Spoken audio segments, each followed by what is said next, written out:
Hello，大家好，歡迎嚟到係啊 ViuTV。咁今次咧我就會開箱呢一對咧 Adidas 嘅 Yeezy Slide。咁咧係我人生第一對貴過100蚊嘅拖鞋，因為咧係另一半送嘅，所以咧今次會拍段片好好去紀念一下。事不宜遲，我哋嚟開箱先啦。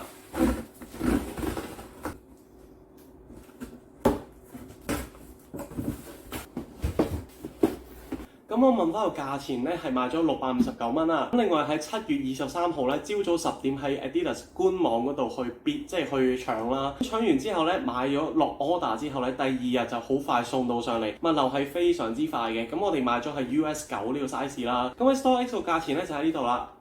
OK， 咁都有炒價嘅喎，咁幾有需求有供求係咪 ？OK， 我哋睇下個箱咯喎，鞋盒啦，鞋盒就係好經典嘅啡色嘅款啦，咁入邊寫住 Slide 呢個字嘅。開個鞋俾大家睇下啦，呢類就係對鞋啦，咁咧入邊寫住 Adidas 呢個字啦，咁同埋有 Yeezy 呢個字喺入邊嘅，呢度有個 Yeezy 呢個字嘅，咁摸落去咧都係感覺上有啲粗糙鞋雜雜嘅，咁同埋一攞出嚟咧入邊會有啲微塵啊，有啲線啊咁樣，咁我用一啲時間先拍到佢出嚟。如果再出街咁一定會黐到啲塵啊，咁所以打理上面咧可能都需要花時間去抹啊。咁但係粗糙有粗糙嘅好，即係有時去着玩水啊或者落雨去着咧就冇咁容易跣啊，即係喺腳入邊都冇咁容易跣到咯。咁摸上去咧係好輕嘅，咁同埋係軟綿綿。而家我撳呢個位，因為腳踭即係行路啦，腳踭好重要啦。上網去睇咧，原來入邊係用 EVA Foam 去做嘅。睇啲 comment 咧就係話都幾有一個叫做踩屎感